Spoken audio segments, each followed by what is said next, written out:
ஆண்டவராகிய இயேசு கிறிஸ்து நாமத்தினால உங்களை வாழ்த்தி வரவேற்கின்றோம். Let's welcome you in the mighty name of Jesus. மறுபடியும் ஆண்டவர் எங்களுக்கு ஒரு புது நாள் தந்திருக்கிறார். அவரை ஆராதிக்க தொழுது கொள்ள God has given us a new day to worship Him. இது வருகிற கிழமைகள் ஸ்கூல்கள் ஆரம்பிக்கிற காலம் வந்திருக்குது. The time for school has once again started. அதனால ஆண்டவரை நாங்கள் தொழுது கொண்டு போகிறோம், ஆராதிக்க போகிறோம். எல்லா பிள்ளைகளையும் அவர்கிட்ட கருத்துக்கெல்லாம் நாங்கள் ஒப்பு கொடுக்க போகிறோம். இந்த புது சீசன் ஆசீர்வாதமாக இருக்கும்படியாக அவங்களுக்கு. So we're going to worship the Lord and pray about this new season of life starting again. முதலாவதாக நாங்கள் வேதாத்தை திறந்த ஒரு வசனத்தை வாசித்து நாங்கள் ஆராதனைக்குள்ள கண்டு செல்ல போகிறோம். Let's turn our Bibles. Let's open up our Bibles. என்னோட திருப்பிக் கொள்ளுங்க. ஏசாயா 41 அதிகாரம் 10 வசனத்தை வாசிக்க போகிறோம். Isaiah chapter 41 verse 10. ஆகையால் பயப்படாதே, நான் உன்னுடனே இருக்கிறேன். திகையாதே, நான் உன் தேவன். நான் உன்னை பலப்படுத்தி உனக்கு சகாயம் பண்ணுவேன். என் நீதியுள்ள வலது கரத்தினால் உன்னை தாங்குவேன். Don't be afraid, for I am with you. Don't be discouraged, for I am your God. I will strengthen you and help you. I will hold you up with my victorious right hand. ஆமென். என் தேவன் சொல்கிறார், நாங்க பயப்பட தேவையில்லை. ஹல்லேலூயா. God says, do not be discouraged, do not fear. ஏன்னா அவர் எங்களோட கூட இருக்கிறார். ஹல்லேலூயா. Because He is with us. அவர் எங்களை பலப்படுத்துகிற தேவனா இருக்கிறார். He strengthens us. நாங்க கலங்க தேவையில்லை, திகைய தேவையில்லை. நான் அவர் எங்களோட கூட இருக்கிறார். ஹல்லேலூயா. We do not need to be worried because He is with us. Amen. அழகான பாடல் பாஸ்டர் கேர்சன் எடிபோரோ எழுதியிருக்கிறார். Pastor Gershon Edinburgh has written a beautiful song. இந்த வசனத்தை வச்சு அவர் இந்த பாடல் எழுதியிருக்கிறார். நாங்கள் இந்த பாடலை உற்சாகமாக நாங்கள் பாடுவோம் சேர்ந்து.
புகையாமல் காப்பாற்றினீர். எரிகின்ற சூளைக்குள் எறியப்பட்டும் எரியாமல் புகையாமல் காப்பாற்றினீர்.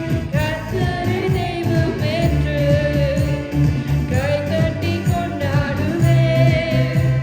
என் கர்த்தரை தெய்வம் என்று கைதட்டி கொண்டாடுவேன். என் ஷடாய் தெய்வமே, என் ரோயின் தகப்பனே, யெகோவா என் ராஜனே. என் ஷடாய் தெய்வமே, என் ரோயின் தகப்பனே, யெகோவா என் ராஜனே. நாக கிறிஸ்து இருப்பதினால் இந்த பெருமை எனக்கில்லையே. என் வலப்பக்கத்தில் அவர் துணை நிற்பதால் நான் ஜெயம் பெற்று எழுந்திடுவேன்.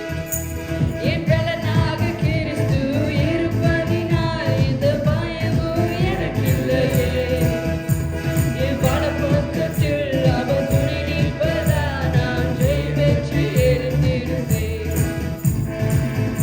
என் ஷடாய் தெய்வமே, என் ரோயின் தகப்பனே, யெகோவா என் ராஜனே. என் ஷடாய் தெய்வமே, என் ரோயின் தகப்பனே, யெகோவா என் ராஜனே.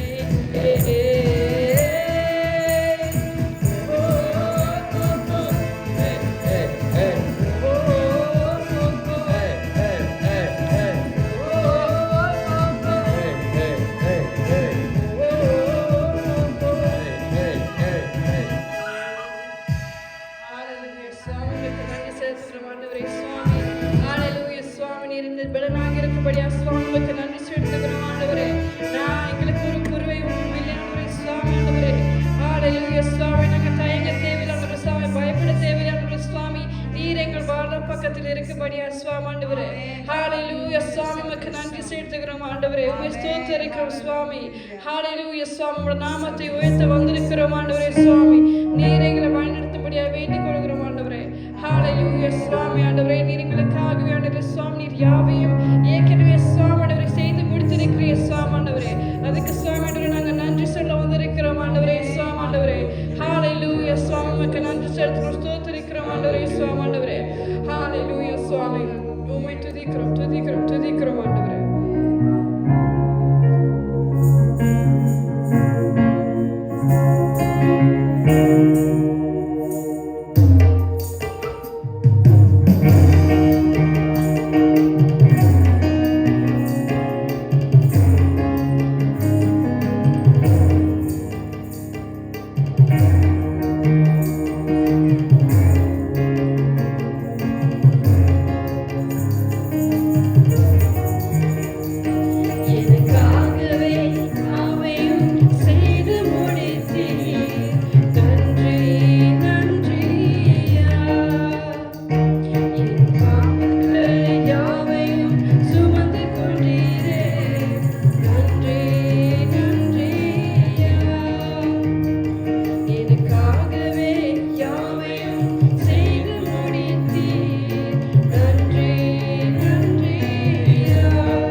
என் பாவங்கள் யாவையும் சுமந்து கொண்டீரே நன்றி நன்றி ஐயா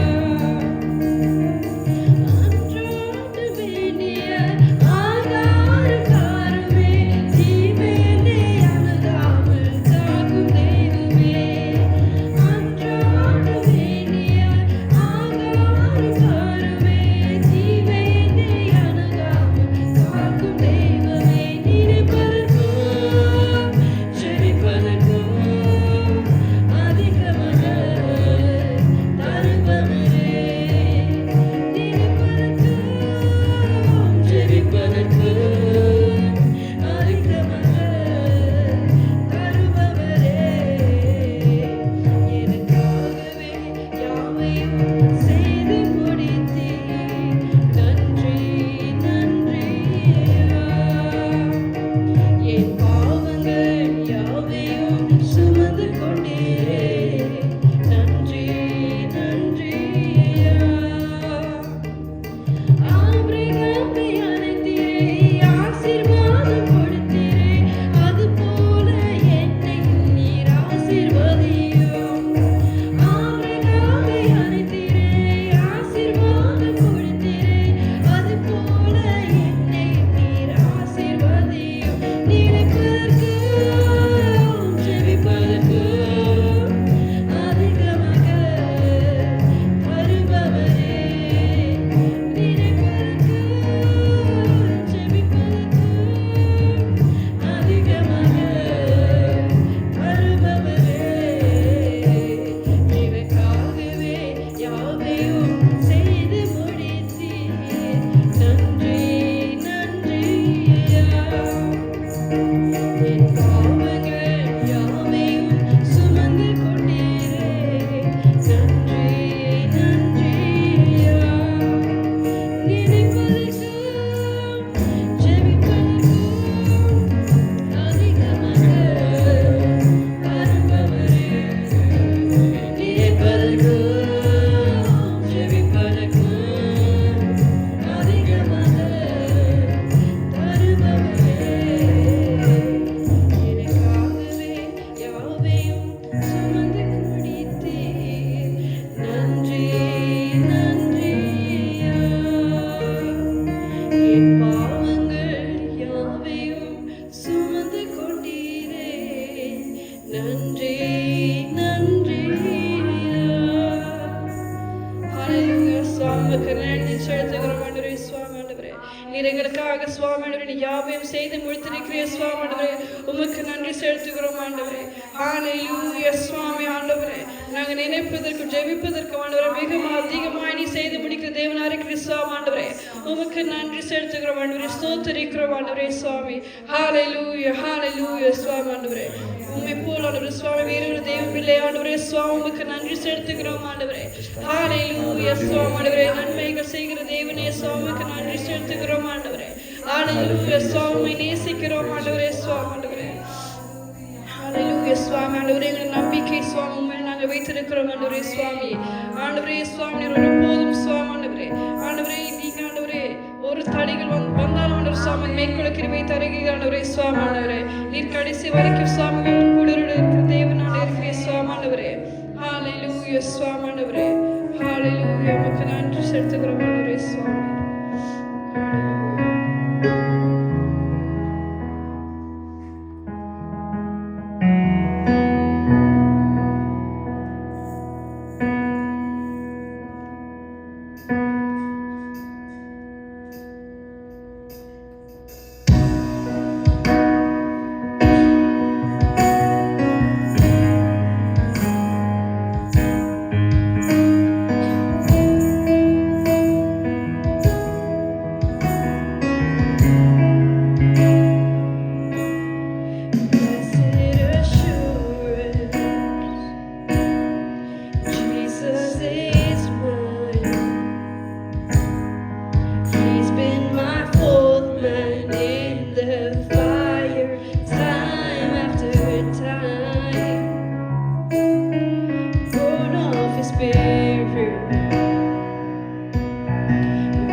author of tomorrow has ordered my steps. So this is my story. This is my soul. Praising my risen King and Savior all the day long. 'Cause I trust in God, my Savior, the one who will never fail. He will never fail. 'Cause I trust in God, my Savior, the one who will never fail. He will never fail. I sought the Lord, and He heard, and He answered. I sought the Lord, and He heard, and He answered. I sought the Lord, and He heard, and He answered. That's why I trust Him. That's why I trust Him. I sought the Lord, and He heard, and He answered. I sought the Lord, and He heard, and He answered. I sought the Lord, and He heard, and He answered. That's why I trust Him.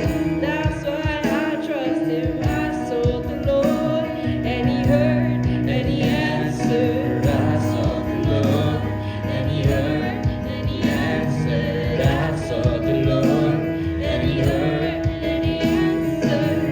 That's why I trust Him. That's why I trust in God, my Savior, the one who will never fail. He will never fail. I trust in God, my Savior, the one who will never fail. He will never fail. Sing, I sought the Lord, and He heard, and He answered. I sought the Lord, and He heard, and He answered. I sought the Lord, and He heard, and He answered. That's why I trust Him.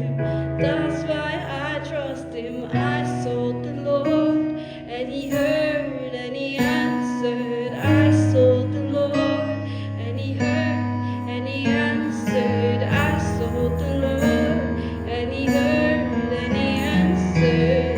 That's why I trust Him. That's why I trust in God, my Savior, the one who will never fail. He will never fail. I trust in God. Hallelujah. സ്വാമി ആண்டവരേ, നമുക്ക് നന്ദി செலுத்துகிறோம் ஆண்டவரே. സ്വാமി ஆண்டவரே, ഞങ്ങളുടെ நம்பிக்கை சுவாமி முழுவதுமாக சுவாமி நாங்கள் உண்மை நாங்கள் வைத்திருக்கிறோம் ஆண்டவரே. சுவாமி நீர் ஒருபோதும் சுவாமி ஆண்டவரே, you won't fail us ஆண்டவரே. சுவாமி ஆண்டவரே, நீர் ஆண்டவரே சுவாமி எங்களோட எப்பொழுதும் சுவாமியோட கூட இருக்க தேவனாக இருக்கே சுவாமி ஆண்டவரே. ஹalleluya. சுவாமி ஆண்டவரே, மனதை விட்டு போனாலும் ஆண்டவரே சுவாமி ஆண்டவரே, நீர் ஒருவரே சுவாமி எங்களோட கூட இருக்கிற தேவனாக இருக்கிற சுவாமி ஆண்டவரே. அதுக்கு நாங்கள் உமக்கு நன்றி செலுத்துகிறோம் ஆண்டவரே. ஹalleluya. சுவாமி ஆண்டவரே, உமக்கு நன்றி செலுத்துகிறோம் ஆண்டவரே. சுவாமி ஸ்தோத்திரிக்கிறோம் ஆண்டவரே. சுவாமி ஆண்டவரே, இந்த வேளையில் சுவாமி உங்களுடைய வார்த்தைக்காக நாங்கள் ஜெபிக்கிறோம் ஆண்டவரே. சுவாமி ஆண்டவரே, நீர் ஆண்டவரே சுவாமி ஆண்டவரே, உங்களுடைய மகன் மூலியமாக சுவாமி எங்களோட பேச முடியாது ஜெபிக்கிறோம் ஆண்டவரே. சுவாமி ஆண்டவரே, நீர் ஆண்டவரே சுவாமி ஆண்டவரே, நீர் என்ன ஆண்டவரே சுவாமி எங்களோட பேச விரும்புகிறோம் சுவாமி ஆண்டவரே. நீர் எங்களோட பேசும்படி வேண்டிக் கொள்கிறோம் ஆண்டவரே. சுவாமி ஆண்டவரே, ஆண்டவரே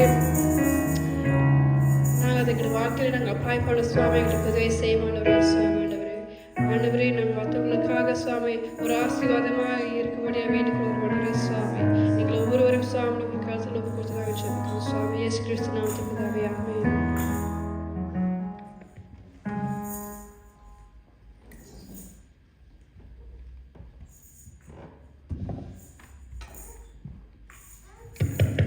Hallelujah. Hallelujah. கர்த்தராகிய இயேசு கிறிஸ்து நாமத்தில் உங்கள் அனைவரையும் வாழ்த்தி வரவேற்கிறோம். We'd like to welcome you all in the mighty name of Jesus. இந்த வருடத்தின் கடைசி குவார்ட்டருக்குள்ளே நாங்கள் பிரவேசிக்க போகிறோம். We are Hallelujah. going to enter the last season of this year.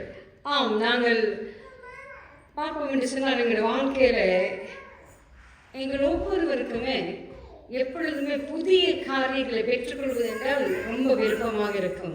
We can see in our lives that we are always ready to receive new life. புது உடுப்புனா ரொம்ப விருப்பம்.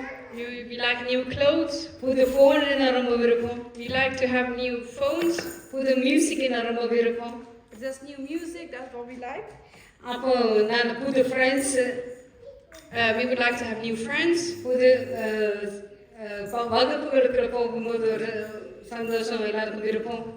We like to enter a new year, a school year. அது மாத்திரமல்ல புது ஆப்புகள் வந்தா கூட எங்க எல்லாருக்கும் ரொம்ப சந்தோஷமா இருக்கும். We also like to when we find out there's new apps available. நாங்க பார்க்கிறோம் இதுல புதுசு வேணும் அது புதுசு வேணும் என்று சொல்லி புதியதான காரியங்களை பெற்றுக்கொள்வதற்கு நாங்கள் எப்பொழுதுமே ஆசைப்படுகிறவர்களாக இருக்கிறோம். We can see that we as humans, we always tend to love to receive new things or to have new things. சிலவேளை நீங்கள் மற்றவர்களுக்கு பழசாக போன காரியங்கள் சிலவேளை எங்களுக்கு அது புதிதாக இருக்கலாம். Sometimes old things for the old toys or whatever it might be from other people, old stuff might be new to you. அந்த புதுசு என்று சொல்லுகிற பொழுது ஒரு வித்தியாசமான ஒரு காரியம் அதில் உண்டு.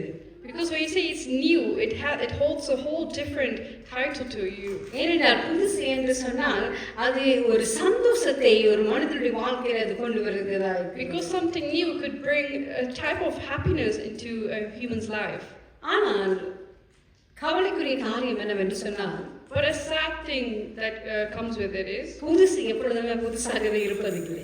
because when you get something new or have something new, it doesn't stay or remain new forever. ஏனென்று சொன்னால் அது புதிதாக இன்று இருந்தால் அது நாளை அது பழையதாக மாறிவிடும் இன்னொரு புதுசு வருகிற பொழுது.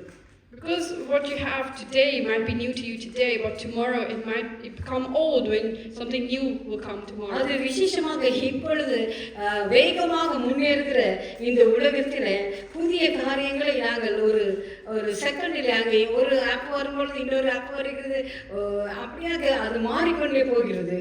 Because we are living in a fast-paced world, a fast-evolving world, so new things keep coming very quickly now. அது மாத்திரமல்ல நீங்கள் அதை புரிந்து கொள்வதற்கு முன்பாகவே அது ஒரு அவுடேட்டடாக அது காலம் கடந்த ஒரு காரியமாக அது மாறி போய்விடுகிறது. Even it has become a time where when you have new things and you're learning how to use those things, new things come and then you have to learn that again.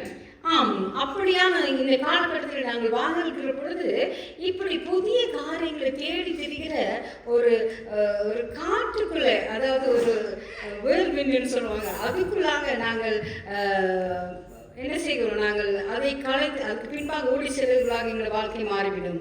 So because of these new things that are coming in this world, we are entering a whirlwind that is taking us in a turmoil of like a new things. It keeps on going. We are chasing new things. நாங்க என்ன செய்கிறோம், புதிய காரியங்களை பெற்றுக்கொள்ள வேண்டும் என்று சொல்லி அது பின்பாகவே நாங்கள் ஓடி தெரிகிற ஒரு கால நேரமாக இப்பொழுது இருக்கிறது. We have come to a time where we are running after the new things that have come in.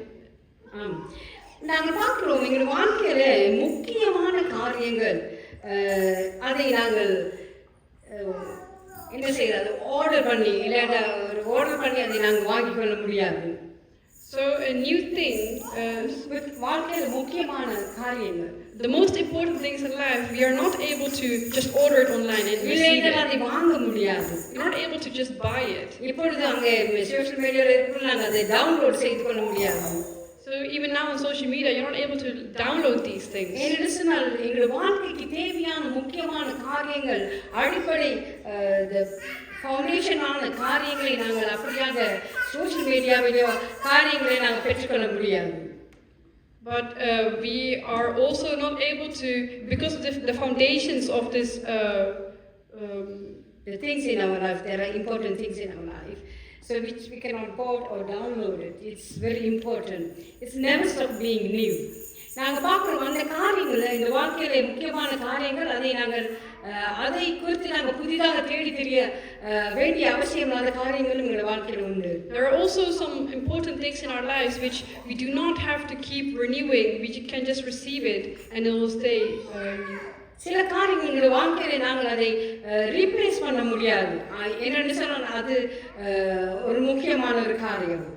Some things we are irreplaceable because those things are important. ஏனென்று சொன்ன எங்கள் வாழ்க்கை என்று சொல்லுகிற ஒரு காரியம் மாத்திரம் அது ரீப்ளேஸ் பண்ண முடியாது. The life itself அது எப்பொழுதுமே எங்களுக்கு என்ன செய்கிறது, அது நாங்கள் ரீப்ளேஸ் பண்ண முடியாது. அந்த வாழ்க்கையை நாங்கள் வாழ வேண்டியதாக இருக்கிறோம். And just like that, our own lives, they are irreplaceable. There's only one life that you've been given and you cannot have another try at it. It's just the life that's given to you. ஆனால் ஒரு காரியம், நாங்கள் புதிய வாழ்க்கையை நாங்கள் பெற்றுக்கொள்ளக்கூடிய ஒரு இடம் உண்டு. But there is a place where you can receive the new thing. அதனுடைய காரியம் என்னவென்று சொன்னால், அது எங்கிருந்து நாங்கள் பெற்றுக்கொள்ளலாம் என்று சொல்லி நாங்கள் பார்ப்போமாக இருந்தால், if we look at from where we can receive this new thing, அது இயேசு கிறிஸ்துவினிடத்திலிருந்து தான் நாங்கள் அதை பெற்றுக்கொள்ள முடியும். It would be from Jesus Christ himself. ஆம், நாங்கள் பார்க்கிறோம் இயேசு கிறிஸ்துவினிடத்திலே நாங்கள் பாவ வாழ்க்கையில இருளான காரியங்களை நாங்கள் கடந்து போகிற பொழுது, at times when we walk through situations that are filled with darkness, அப்பொழுது நாங்கள் ஒரு புதிய வாழ்க்கையை நாங்கள் பெற்றுக்கொள்ள வேண்டுமாயின் நாங்கள் இயேசு கிறிஸ்துவினிடத்திலே மட்டுமே தான் அதை பெற்றுக்கொள்ள முடியும். We will only be able to receive this light only from our Lord Jesus Christ. ஏனென்று சொன்னால் இயேசு கிறிஸ்து அங்கே நாங்கள் பார்க்கிறோம், இயேசு கிறிஸ்துக்குள்ளே ஒருவன் வருகிற பொழுது அவன் புது சிருஷ்டியாக இருக்கிறான். It is because when Jesus Christ comes and lives within you, you become a new creation. அப்போ நீங்க புது சிருஷ்டியாக இருக்கிற பொழுது உங்களோட பழையவைகள் எல்லாம் ஒழிந்து போய் ஒரு புதிய வாழ்க்கை அங்கே உங்களுக்கு கிடைக்க பெற முடியும். Because when you become a new creation, all your past shall pass away and you have become new. என்ன சார் நான் பார்க்க நாங்கள் எப்பொழுதுமே எங்கள் வாழ்க்கையில சில காரியங்களிலே நாங்கள் தவறி போகிற பொழுது நாங்கள் இப்படியான ஒரு சிந்தைக்குள்ளே வருவோம். Because sometimes in our lives we do go through such situations like this and then we do become new. இல்ல சில காரியங்களை கடந்து போகிறப்ப இப்படியாக யோசிப்போம். எப்படின்னா, எனக்கு மட்டும் ஒரு ரிவைண்ட் பட்டன் இருந்தா நான் திரும்பவும் அந்த இடத்துக்கு போய் இதை நான் மாற்றிக்கொள்வேனே என்று சொல்லி ஒரு சிந்தனை எங்களுக்குள்ள வருகிற நேரங்கள் உண்டு. There are certain situations where you think whether you'll be able to rewind and go back to the beginning of that situation and whether you can have another go at it. ஆம், ஆனால் பாருங்கள், நாங்கள் வேதத்தை திருப்பிக் கொள்வோம். யோவான் 3 அதிகாரம் 16 வசனம் 3 அதிகாரம் 6 வசனம் இப்படியாக சொல்லுகிறது. In John chapter 3 verse 6 it says, மாம்சத்தினால் பிறப்பது மாம்சமாய் இருக்கும், ஆவியினாலே பிறப்பது ஆவியாய் இருக்கும் என்று அங்கே சொல்லப்படுகிறது. It says human can reproduce only human life, but the Holy Spirit gives birth to spiritual life. Hallelujah. Hallelujah. மனுஷர் அங்கே பிறக்கிற பொழுது அங்கே மனுஷரை தான் பிறப்பிக்க முடியும். You can see when the humans reproduce, they reproduce only humans. ஆனால் அவங்களுடைய ஆவியை திரும்பமாக புதுப்பிப்பது மனிதனாலே கூடாத ஒரு காரியம். But the Holy Spirit is not able to be renewed by the humans. நாங்கள் பார்க்கிறோம், ஏன்னு சொன்னா எங்களுடைய ஸ்பிரிச்சுவல் வாழ்க்கையிலே ஆவிக்குரிய வாழ்க்கையிலே நாங்கள் புதுப்பிக்கப்பட முடியும் என்று சொன்னால் அது கிறிஸ்து மூலமாகவே அவருடைய ஆவியினாலே மட்டுமே அது ஆகும். Because only through the Holy Spirit will you be able to give birth to a spiritual life and be renewed in your spiritual life. நாங்கள் பார்க்கிறோம் இந்த புதிய வாழ்வு, இந்த புதிய வாழ்க்கை அது இலவசம் இங்கே இயேசு கிறிஸ்துவினிடத்துல. We can see that this new life is free with Jesus Christ. அது மாத்திரமல்ல, இயேசு கிறிஸ்துவை நோக்கி பார்க்கிற எவருக்கும் அதை அவர் பரிசாக கொடுக்க, அவரை நம்பிக்கிற, அவரை விசுவாசிக்கிறவனுக்கு அவர் அங்கே புதுப்பித்து கொடுக்க அவர் அங்கே காத்திருக்கிறார். We can see that he is waiting for us to surrender ourselves and give ourselves to him and to receive his love. அவர் கொடுக்கிற அந்த புதிய வாழ்வை நாங்கள் பெற்றுக்கொள்வதற்கு நாங்கள் செய்ய வேண்டிய காரியம் அவர் மேலே நம்பிக்கையும் விசுவாசத்தையும் நாங்கள் வைக்க வேண்டியவர்களாக இருக்கிறோம். So in order to receive this new life, it is that we have to surrender ourselves and we have to put our faith in Jesus and our trust in Him. ஆம், அந்த விசுவாசத்தையும் நம்பிக்கையும் நாங்கள் அவர் மேலே வைக்கிற பொழுது இப்பொழுதுதான் இருக்கிற இந்த வாழ்க்கையில ஒரு புதிய வாழ்க்கையை அவர் ஆசீர்வதித்து கொடுக்க அவர் வல்லவராயிருக்கிறார். So our God is able to give us this new life as long as we love Him and put the faith and trust in Him. ஆம், இது முற்றிலும் இலவசமாக இருக்கிறது. And all of this will be given to you free. ஆனால் ஒரே ஒரு கிரயத்தை ஒரே ஒரு காஸ்ட் அதுக்கு இருக்கிறது. There is only one cost for this. அதை நாங்கள் சொன்னது போல நாங்கள் எங்களை அவரிடத்திலே நாங்கள் அர்ப்பணிக்க வேண்டும். ஃபுல்லா நாங்கள் என்ன தேவனிடத்துல நாங்கள் அர்ப்பணிக்க வேண்டியவர்களாக இருக்கிறோம். So the only cost to this is that you have to surrender yourself to the Lord. You have to surrender yourself that He will be able to give you that new life. அவரை நாங்கள் முழு இருதயத்தோடையும் நேசித்து அவரை நாங்கள் என்ன செய்யணும், அவரை நாங்கள் ஒவ்வொரு நாளும் அவரை தேடுகிறவர்களாக நாங்கள் இருக்க வேண்டியவர்களாக இருக்கிறோம். We have to love God every single day. We have to put our faith in Him so that He can give us this new life. ஆம், அவர் இலவசமாக இதை கொடுக்கிறார். He gives this to us for free. அது மாத்திரமல்ல, நாங்கள் கொடுக்க வேண்டிய கிரயம் நாங்கள் அவரை நேசிப்பதும் அவர் மேலே இங்கே நம்பிக்கை விசுவாசத்தை வைக்க வேண்டியதுதான் அங்கே கேட்கப்படுகிற கிரயம். So the only cost that we have from this is that we have to surrender ourselves and we have to put our faith and trust in Him and love Him every single day. ஆனால் இதில் ஆச்சரியமான காரியம் என்னவென்று சொன்னால், But a shocking thing from this is, அது என்னென்று சொன்னால், நாங்கள் இந்த புதிய வாழ்வை பெற்றுக்கொள்ள நாங்கள் ஒருவருமே தகுதி இல்லாதவர்களாக இருக்கிறோம். because we as humans, we are not worthy to receive this new life actually. ஆனாலும் பாருங்கள், இயேசு கிறிஸ்து அதை எங்களுக்கு கொடுப்பதற்கு அவர் ஆயத்தமாக இருக்கிறார். But we can see that our Lord Jesus Christ is ready and prepared to give us this new life. ஆம், இப்பொழுது நாங்கள் முதலில் ஆரம்பிக்க சொன்னது போல நாங்கள் புதிய சீசனுக்குள்ளாக நாங்கள் போகிறோம். So just like we mentioned before at the beginning of the service, we are going to enter a new season. ஆம், நாங்கள் இந்த புதிய வருடத்தின் குவார்டர், அதாவது கான் பகுதிக்குள்ளாக நாங்கள் வந்திருக்கிறோம். மூன்றாவது பகுதிக்குள்ளாக நாங்கள் வந்திருக்கிறோம். இனி கொஞ்ச நாளில் இப்பொழுது எல்லாரும் கிறிஸ்மஸை குறித்து ப்ரொமோட் பண்ணுறாங்க, அட்வர்டைஸ்மெண்ட் பண்ணுறாங்க வியாபாரத்துக்குள்ள. We can see that even though we're only entering the third season of the month, they're already focusing on Christmas that is coming in the winter season, and they're already selling stuff in the shops for Christmas celebrations. ஆம், நாங்கள் இந்த புதிய காலநிலைக்குள்ள கூட நாங்கள் போகிறோம். So we are going to go enter a new season as well. ஏனென்று சொன்னால் பாருங்கள், வெயில் காலம் என்று சொல்லுகிற இந்த காலத்துல இன்றைய நாளில் வெளியில போனால் ஒரே குளிராக இருக்கிறது. Even though it's supposed to be summer, today it's been raining a lot today. And it's cold. And it's cold. என்று சொன்னால் புதிய சீசனுக்கு என்ன குளிர் காலத்துக்குள்ளாக நாங்கள் போகிறோம். Because we're going into a new season, it means we're going to go into the cold season as well. ஆமா, வருடத்துல இவ்வளவு மாதங்கள் கடந்து போய்விட்டது. இப்பொழுது 9வது மாதத்துக்குள்ளாக நாங்கள் கடந்து செல்ல போகிறோம். We have gone past 8 months and we are entering the 9th month now. ஆம், என்ன ஆச்சரியமாக இருக்கிறது. இப்பொழுதுதான் வருடம் பிறந்தது போல இருக்கிறது. ஆனால் நாங்கள் வருடத்தின் முடிவை நாங்கள் அங்கே பார்த்து கொண்டு அதற்கு நேராக நாங்கள் கடந்து சென்று கொண்டிருக்கிறோம். It is shocking to see because it only felt like it was yesterday that we started this year and we're almost coming to the end of the year already. ஆம், வருடம் பிறக்கிற பொழுது நாங்கள் என்ன செய்வோம், முதல் மாதத்துல என்னெல்லாம் செய்யலாம், நிறைய ரெசல்யூஷன்ஸ் எடுப்போம், இப்படி செய்வோம் அப்படி செய்வோம் என்று சொல்லி. ஆனால் அதெல்லாம் மறந்து போய் இப்பொழுது வருடத்துக்கு கடைசியில் வந்திருக்கிற ஒரு நாள் இன்றைய நாள். So at the beginning of the year, we all must have made our New Year's resolutions, but now we have come almost in September, and I don't know if we all have met the goals that we had set at the beginning of the year.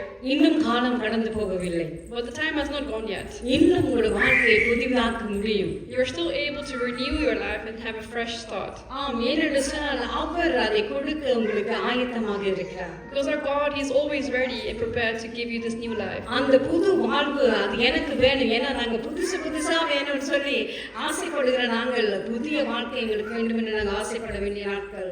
Because we are the ones who always want to have new things, so we also should have that want in ourselves that we want to have this new life. நாங்கள் இந்த கடந்து போன மாதங்களை குறித்து நாங்கள் சிந்திக்க வேண்டிய நாட்கள். So this is the time that we have to remember about the past months that we have gone through. இப்போ நீங்க சிந்திக்க வேண்டிய காரணம் என்ன? What you have to reflect upon today இந்த is 9 மாதங்களும் நான் எதற்கு பின்பாக ஓடி சென்று கொண்டிருந்தேன் என்று சொல்லி நாங்கள் சிந்திக்க வேண்டிய நாள். you have to remember and reflect on what were we chasing all these past months this year. அப்படி எதை நீங்க சேஸ் பண்றீங்கன்னு சொல்லி தெரிஞ்சா அது ஏன் அப்படின்னு நீங்க கேட்க வேண்டிய நாள். And then once you find out what you are chasing, you can ask the second question, asking why. அப்படி நீங்கள் அதைக்குரிய பதிலை நீங்க கண்டுபிடிப்பீர்கள் என்று சொன்னால் அப்போ நீங்கள் யோசிக்க வேண்டும், எங்கே எப்பொழுது நான் புதிய வாழ்க்கையை திரும்பவும் இயேசுவோடு ஆரம்பிக்க முடியும் என்று நீங்கள் சிந்திக்க வேண்டிய நாள். ஹalleluya. And if you figure out when the why you were chasing this thing in your life, then this next question you can ask, when and where that you will be in a new life, start a new life with Jesus. ஏன்னு சொன்னா சிலர் பாருங்க வாழ்க்கைய ஏதாவது ஒரு தவறு நடந்து விட்டது இல்லாட்டி எதிர்பார்க்காத காரியம் எங்கள் வாழ்க்கையில் நடந்து விட்டால் அவ்வளவுதான் இதோட முடிச்சிருவோம் என்று சொல்லி தற்கொலைக்கு போகிறவர்கள் அநேக பேர் இருக்கிறாங்க. There are also people like when unexpected things happen in their lives that they just give up. They just think, oh, that's it, finished. ஆனால் நாங்கள் அப்படியாக இருக்க போவதில்லை. But we should not be like that. இந்த வாழ்க்கையில் எத்தனை துன்பங்கள் பிரச்சனைகள் எங்களை நோக்கி வந்தால் கூட நாங்கள் எதிர்நீச்சல் போட வேண்டியவர்களாக இருக்கிறோம். Whatever waves may pass through us and come against us, we have to swim against those waves and go against it and be ready to prepare to move on from that. ஏனென்று சொன்னால் நாங்கள் நேசிக்கிற நாங்கள் விசுவாசிக்கிற எங்களுடைய தேவன் எங்களோடு இருப்பதை நாங்கள் மறந்து போகக்கூடாது. Because we should never forget that the God is there with us, who would never fail us. நாங்கள் பார்க்க வேண்டும் எப்படி இந்த பிரச்சனைகள் மத்தியிலையும் நான் எப்படி அதில் மேற்கொண்டு அதை நாங்கள் அதிலே நான் மனமகிழ்ச்சி அடைய முடியும் என்று சொல்லி நாங்கள் பார்க்க வேண்டிய நாட்கள். These are the days that we have to reflect upon what things bring happiness to our life. நாங்கள் ரோமருக்கு திருப்பிக் கொள்வோம். ரோமர் 6ஆம் அதிகாரம் 4ஆம் வசனத்திலிருந்து 13 நாங்கள் வாசிப்போம். ரோமர் 6ஆம் அதிகாரம். Let's turn with me to Romans chapter 6. மேலும் பிதாவின் மகிமையினாலே ரோமர் 6:4-4 From verse 4. மேலும் பிதாவின் மகிமையினாலே கிறிஸ்து மரித்தோரிலிருந்து எழுப்பப்பட்டது போல நாமும் புதிதான ஜீவன் உள்ளவர்களாய் நடந்து கொள்ளும்படிக்கு அவருடைய மரணத்துக்குள்ளாகும் ஞானஸ்நானத்தினாலே கிறிஸ்துவுடனே கூட அடக்கம் பண்ணப்பட்டோம். We were therefore buried with him through baptism into death, in order that, just as Christ was raised from the dead, through the glory of the Father, we too may live a new life. ஆதலால் அவருடைய மரணத்தின் சாயலில் நாம் இணைக்கப்பட்டவர்களானால் அவர் உயிர்த்தெழுதலின் சாயலிலும் இணைக்கப்பட்டிருப்போம். For if we have been united with him in a death like his, we will certainly also be united with him in a resurrection like his. நான் இனி பாவத்துக்கு ஊழியம் செய்யாதபடிக்கு பாவ சரீரம் ஒழிந்து போகும் பொருட்டாக நம்முடைய பழைய மனுஷன் அவரோட கூட சிலுவையில் அறையப்பட்டது என்று அறிந்திருக்கிறோம். For we know that our old self was crucified with him, so that the body ruled by sin might be done away with. மரித்தவன் பாவத்துக்கு நீங்கி விடுதலையாக்கப்பட்டிருக்கிறானே. That we should no longer be slaves to sin, because anyone who has died has been set free from sin. 8ஆம் வசனம், ஆகையால் கிறிஸ்துவோடு கூட நாம் மரித்தோமானால் அவர்களுடைய கூட பிழைத்தும் இருப்போம் என்று நம்புகிறோம். Now if we died with Christ, we believe that we will also live with him. மரித்தோரிலிருந்து எழுந்த கிறிஸ்து இனி மரிப்பதில்லை என்று அறிந்திருக்கிறோம். மரணம் இனி அவரை ஆண்டு கொள்வதில்லை. For we know that since Christ was raised from the dead, he cannot die again. Yet death no longer has mastery over him. அவர் மரித்தது பாவத்திற்கென்று ஒரே தரம் மரித்தார். அவர் பிழைத்திருக்கிறது தேவனுக்கென்று பிழைத்திருக்கிறார். The death he died to sin once for all, but the life he lives to God. அப்படியே நீங்களும் உங்களை பாவத்திற்கு மரித்தவர்களாகவும் நம்முடைய கர்த்தராகிய இயேசு கிறிஸ்துவுக்குள் தேவனுக்கென்று பிழைத்திருக்கிறவர்களாகவும் எண்ணிக்கொள்ளுங்கள். In the same way, count yourselves dead to sin, but alive to God in Christ Jesus. ஆகையால் நீங்கள் சரீர இச்சைகளின்படி பாவத்திற்குள் கீழ்ப்படியத்தக்கதாக சாவுக்கு ஏதுவான உங்கள் சரீரத்தில் பாவம் ஆளாதிருப்பதாக. Therefore do not let sin reign in your mortal bodies, so that you obey its evil desires. நீங்கள் உங்கள் அவயவங்களை அநீதியின் ஆயுதங்களாக பாவத்திற்கு ஒப்புக்கொடாமல் உங்களை மருத்துவரிலிருந்து பிழைத்திருக்கிறவர்களாக தேவனுக்கு ஒப்பு கொடுத்து உங்கள் அவயவங்களை நீதிக்குரிய ஆயுதங்களாக தேவனுக்கு ஒப்பு கொடுங்கள். ஹல்லேலூயா. Do not offer any part of yourself to sin as an instrument of wickedness, but rather offer yourselves to God as those who have been brought from death to life, and offer every part of yourself to Him as an instrument of righteousness.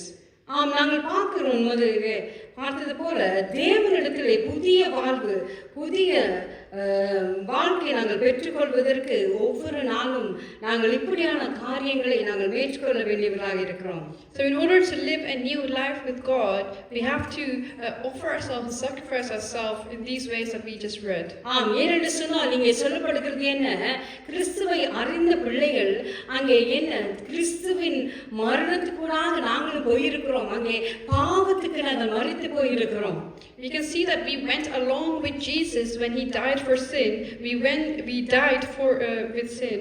ஆம், பிறகு அவர் உயிர்த்தெழுகிற பொழுது நாங்கள் என்ன செய்கிறோம், நாங்கள் அவரோடு கூட நாங்கள் உயிர்த்தெழுக்கப்பட்டிருக்கிறோம். Because we died with Christ, we also believe that we will also live with Him after we rise again from the death. நீங்க யோசிக்கலாம், நான் எப்பொழுது மரித்து போனேன் என்று சொல்லி நீங்க யோசிக்கலாம். You might think, when did I die? நாங்கள் பார்க்கிறோம் முதலாம் வசனத்தில் அங்கு சொல்லப்படுகிறது, நாங்கள் ஞானஸ்நானத்தினாலே கிறிஸ்துவுடனே கூட அடக்கம் பண்ணப்பட்டோம் என்று சொல்லி அங்கே பார்க்கிறோம். In the 4th verse that we read, it said, we were therefore buried with Him through baptism into death. ஆம், நாங்கள் ஞானஸ்நானம் பெறுகிற பொழுது எங்களுடைய பாவங்களுக்கு நாங்கள் மரித்து அங்கு இயேசு கிறிஸ்து உயிர்க்கிற பொழுது நாங்கள் கிறிஸ்துவுக்குள்ளாக புதிய வாழ்க்கையில நாங்கள் உயிர் பெறுகிறோம். ஹல்லேலூயா. Because the significance of the baptism is that when you go into the water, that you leave your past behind, that you're dying with your past life, and then you rise again with Jesus Christ, and you become a new creation. ஆம், இந்த நாளை பார்த்து கொண்டிருக்கிற சகோதரனை சகோதரியை, நீங்கள் உங்கள் வாழ்க்கையை தேவனுக்கு ஒப்பு கொடுக்காமல் இருப்பீர்கள் என்று சொன்னால் இந்த புதிய வாழ்வை பெற்றுக்கொள்ள நீங்கள் இன்றைய நாளில் உங்களை ஒப்பு கொடுக்க வேண்டியவர்களாக இருக்கிறீர்கள். So therefore, my dearly brothers or sisters, if you have not taken baptism yet, then I suggest that I recommend that you do this, that you can have this new life with God. ஆம், புதிய வாழ்க்கை எல்லாம் பழையவைகளை மறைந்து அங்கே புதிய வாழ்க்கையை நீங்க பெற்றுக்கொள்ள வேண்டுமா இருந்தால் நீங்கள் கிறிஸ்துவுக்குள்ளாக மரித்து நீங்கள் உயிர்த்தெழ வேண்டியவர்களாக இருக்கிறீர்கள். Because if you want to receive this new life and you want to live with God, then you have to leave your past life behind by taking the baptism, and then you can rise again and live this life with God. ஆம், அப்படி நாங்கள் கிறிஸ்துவுக்குள்ளாக உயிர் பெறுகிற பொழுது நாங்கள் என்ன செய்வோம், ஒவ்வொரு நாளும் புதிய வாழ்க்கையிலே புதிய ஆசீர்வாதத்திலே தேவனோடு நாங்கள் கடந்து கொள்ளக்கூடியவர்களாக இருக்கிறோம். Because when we receive this new life and we start this new life with God, then we'll be able to receive new blessings in our lives too. ஆம், அது மாத்திரமல்ல, நாங்கள் 5ஆம் வசனத்தில் பார்க்கிறோம், ஆதலால் அவருடைய மரணத்தின் சாயலில் நாம் இணைக்கப்பட்டவர்களானால் அவர் உயிர்த்தெழுதலின் சாயலிலும் இணைக்கப்பட்டிருக்கிறோம் என்று சொல்லி நாங்கள் பார்க்கிறோம். It says in verse 5, for we have been united with Him in a death like His, we will certainly also be united with Him in a resurrection like His. ஆம், அவருடைய மரணத்திலே நாங்கள் இணைக்கப்பட்டிருக்கிறோம். We have been united in His death. அவர் உயிர்த்தெழுதலின் சாயலிலேயும் இணைக்கப்பட்டிருக்கிறோம். And because of that, we will also be united with Him in the resurrection. ஆம், உங்களுடைய வாழ்க்கையில இத்தனை நாள் நீங்கள் கடந்து வந்த பாவங்கள் எல்லாம் அங்கே அமிழ போனது, அந்த தண்ணீரிலே அமிழ்ந்து போனது. You can see that all the sin that you have committed until now, it is washed away by the water. அவர் உயிர்த்தெழுந்தது போல 3ஆம் நாளிலே நீங்களும் கிறிஸ்துவுக்குள்ளாக அங்கே உயிர்த்தெழுந்து புதிய வாழ்க்கையை நீங்க பெற்றுக்கொள்ள முடியும். And just like Jesus Christ resurrected from the death, you shall also receive this new life and you become a new creation. நீங்கள் சிலரை கேட்பீர்கள் என்று சொன்னால், சபையில அநேக பேர் வருவார்கள். ஞாயிற்றுக்கிழமையாண்டு விசுவாசி இல்லாதவர்கள், சும்மா பாராக பார்க்கிறவர்கள், இப்படின்னு அநேக ஜனம் அங்கே ஆலயத்துக்குள்ள வருவார்கள். You can see that in churches, there's always the members of the church, there will be always newcomers who come, but also those who just want to see what's going on. Many different kinds of people will enter church on Sundays. அவர்கள் அப்படி வந்தாலும் அவர்கள் வாழ்க்கையில் ஒரு மாற்றத்தை நீங்கள் காண முடியாது.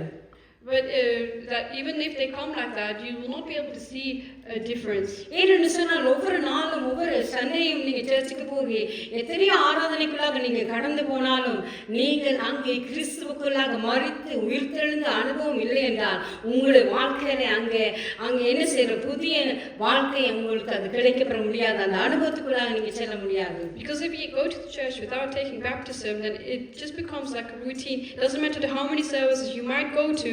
If you have not died and resurrected again with Lord Jesus Christ, you will not receive that same feeling that the people who do have taken baptism receive. இந்த இந்த நாட்களிலே தேவன் எங்களோடு கூட அதிகமாக பேசுகிற காரியம் ஞானஸ்நானத்தை குறித்து அங்கே பேசிக்கொண்டிருக்கிறார். நான் எதையோ ஆயத்தப்படுத்தாத ஆண்டவர் அந்த காரியத்தில் கூடவே இங்கே கொண்டு செல்வதை நான் பார்க்கிறேன். I can see that the past few months that I've been preaching, I've always come to the subject of taking baptism, and I didn't, even though I prepare other things, I always end up on this topic of taking baptism. நான் பார்க்கிறேன் என்னன்னு சொன்னால் ஆண்டவர் யாருக்கோ இந்த வார்த்தையை ஆயத்தப்படுத்தி இருக்கிறார். Because God has prepared this word for a specific someone. நீங்கள் பார்த்து கொண்டிருக்கிற சகோதரியை நீங்க எத்தனை நாள் ஞானஸ்நானம் எடுக்க மாட்டேன் என்று தள்ளி போட்டுக் கொண்டிருக்கிறீர்கள். அப்படி நீங்க செய்வீர்கள் என்றால் இந்த வார்த்தை உங்களை நோக்கி தான் வந்து கொண்டிருக்கிறது. If you are the brother or sister who has been procrastinating to take this baptism, then God is speaking to you today to take this baptism. ஏனென்று சொன்னால் அவருடைய மரணத்திலே நாங்கள் இணைந்தால் தான் அவருடைய உயிர்த்தெழுதலை நாங்கள் இணைய முடியும். Because only if we unite with him in his death, we will only be able to unite with him in the resurrection. ஏனென்று சொன்னால் அந்த பாவத்தை உங்களால் மேற்கொள்ள முடியாது. Because you on your own will not be able to overcome this life of sin. நீங்கள் பாவத்தை தேடி போக தேவையில்லை இந்த நாட்களிலே. These days you don't have to go and seek this life of sin. You don't have to go and seek sin, because நீங்க எங்கெல்லாம் திரும்புறீங்களோ எங்கெல்லாம் பார்க்குறீங்களோ அங்க என்ன செய்யும், அந்த பாவம் அங்கே உங்களை பார்த்து ஆடிக்கொண்டிருக்கும். Because you don't have to seek sin these days, because wherever you look, in every corner, sin is waiting for you. அது மாத்திரமல்ல, நீங்க எங்கே பார்த்தாலும் சோஷியல் மீடியாவும் முழுக்கிலும் பார்த்தாலும் நல்ல காரியங்கள் உண்டு, இல்லை என்று நான் சொல்லவில்லை. ஆனால் பாவமான காரியங்களுக்காக இது உபயோகப்படுத்துறதை நாங்கள் யாருமே அதை டினை பண்ண முடியாத ஒரு காரியம். Even though there are good things on social media, there are also sin is easily available and on social media as well. நாங்கள் பார்க்கிறோம் ஆறாம் வசனத்தில் சொல்லுகிறது, நாம் இனி பாவத்துக்கு ஊழியம் செய்யாதபடிக்கு பாவ சரீரம் ஒழிந்து போகும் பொருட்டாக நம்முடைய பழைய மனுஷன் அவரோட கூட சிலுவையிலே அறையப்பட்டது என்று அறிந்திருக்கிறோம். ஹல்லேலூயா. For we know that our old self was crucified with him, so that the body ruled by sin might be done away with, that we should no longer be slaves to sin. ஏனென்று சொன்னால் நீங்க பாருங்க, உலகத்தில் அநேக மதங்கள் உண்டு. Because in this world there are many different religions available. அங்கே நீங்க பார்த்தீங்கன்னு சொன்னா எல்லா இடத்துலயும் ஆண்டவர் உங்களை ஆசீர்வதிப்பார், அவர் உங்களை காத்துக்கொள்வார், நீங்க இப்படி நீங்க நல்ல வாழ்க்கை வாழ்ந்தீங்கன்னா உங்களை ஆசீர்வதிப்பார் என்று சொல்லுகிறதை தான் எல்லாரும் சொல்லுகிறார்கள். In whatever religious places you go to, they will always say that God will bless you, God will, you will receive these blessings from Him. You shall lack in nothing, and God will be with you. ஆனால் பாவத்தை குறித்து உணர்த்துகிறது யாருமே செய்கிறது கிடையாது. But you rarely see in those religious places that about talking about sin. நீங்க பாவம் செய்றீங்க, இது உங்களுடைய வாழ்க்கைக்கு இது பாவம், இது நன்மை, இது தீமை என்று சொல்லி அங்கே அதை சொல்லுவதற்கு அங்கே வேதங்களில் அநேகம் இருக்கலாம், ஆனால் அதை சொல்லிக் கொடுப்பதற்கு ஒருவருமே கிடையாது. Even though in their books of the Bibles that they would have in their religious houses, we can see that even though it will be there in the Bibles, the preachers, that there are no teachers to teach their people about the right and wrong. அங்கே பாருங்கள், நாங்கள் பார்க்கிறோம் பெண்டிகோஸ்தே நாளுக்கு பின்பு அங்கே 5000-3000 பேர் எப்படி ரசிக்கப்பட்டார்கள்.